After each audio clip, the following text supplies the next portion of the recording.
What up? It's your boy Codename Duchess. We are going to go over real quick how to run a pick and roll and kind of what you want to look for, how to do it from any position. But before I do that, I need you to do me that huge favor. I need you to hit that subscribe. I need you to smash that like, and I need you to follow us on Twitch, Twitter, and TikTok.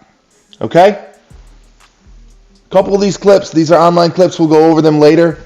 I did want to start with this one. You can run the pick and roll perfect, and this is still going to happen.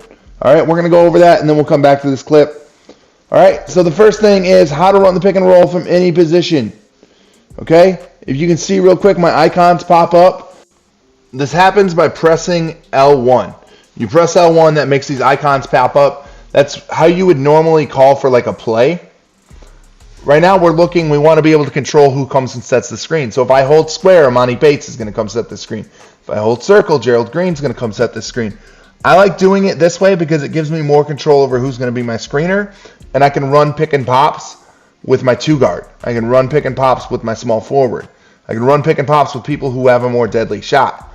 So as you see in this one, we are going to mess up at the end of this clip, but that's okay. Gerald Green's going to come set the screen. We get the read that we want. We make a bad pass. That happens.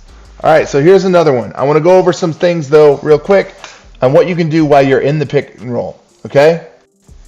All right, so as you see here, it says pick and fade, and it has the L3 and the R1 icons. All right, so this means that the screen is going to be set. If I leave it the way that it is without pressing my L3 icon, the screen is going to be set on the right-handed side of my ball handler. If I press the R3 or the L3 icon, the screen is going to be set on the left-hand side of my ball handler. That's going to control which way I go on the screen. The other part you're seeing here is R1. That's going to control your fade or your roll, if you want your guy to go to the basket or if you want him to roll. If you press R1, though, in the middle of this, you can have him do the slip screen. All right? We're going to do mostly pick and fades because those are more fun. But if you're playing against somebody and you mix in the pick and roll along with pick and fades, you will keep them guessing. Okay? But the biggest thing that I want you to take away from this is how to call for a pick and roll that isn't the guy who's right next to you. Here's another pick and roll. The next thing I want to see, and we're going to do this clip again.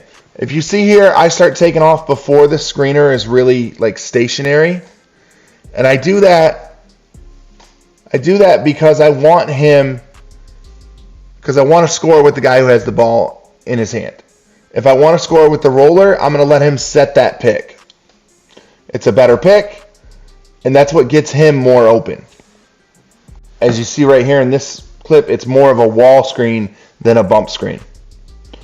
All right, here's this last one. I want to show you this. See, we're not calling for the screen from the closest guy. We're calling for it from all the way across the court. This is really helpful in triple threat when people are off-balling. We did a whole video of it, of how to call that guy from the opposite corner and make him do like a backdoor cut-esque thing. So that's very important for you to see, for you to understand how to call that screen from the other side. The other part, like I said, that allows you to do this is that it allows you to set up if your point guard has the ball, you can set a screen with your off guard, with your two guard. So Julius Erving, there we go, Dr. J. I had a hard time thinking of a shooting guard. Dr. J could set a screen for John Wall, and Dr. J is now your pop and fade guy. See, that's much more dangerous than anything else. Now we're going to go over these online clips real quick. So here's the perfect example of that. I'm going to call for a screen from Corey Brewer because Corey Brewer's a better shooter. Here we are, Jonathan Bender to the hole. They don't commit to the switch. We're going to get the dunk with Jonathan Bender. All right, here we are again. We're going to call for a screen from Jonathan Bender. Yes, he's the closest guy, but if you just call for a screen normally, you're going to get a screen from either your power forward or your center. All right, here it is, screen from the two guard. We're going to the hole. I think we have the step, but we don't end up having the step. Don't get frustrated if this happens. Sometimes you're just going to misread it. It looked like we had the step there, but we didn't. But all right, that is how to run more effective pick and rolls in a quick nutshell. All right, how to run them from shooting guard on point guard, small forward on point guard, be able to run them with your better shooters. All right, that's all I got for you, though. For more tips and tricks like this, hit the subscribe button, smash that like button, follow us on Twitch, Twitter, TikTok. And as always, I hope y'all have a good night, and I'll catch y'all next time.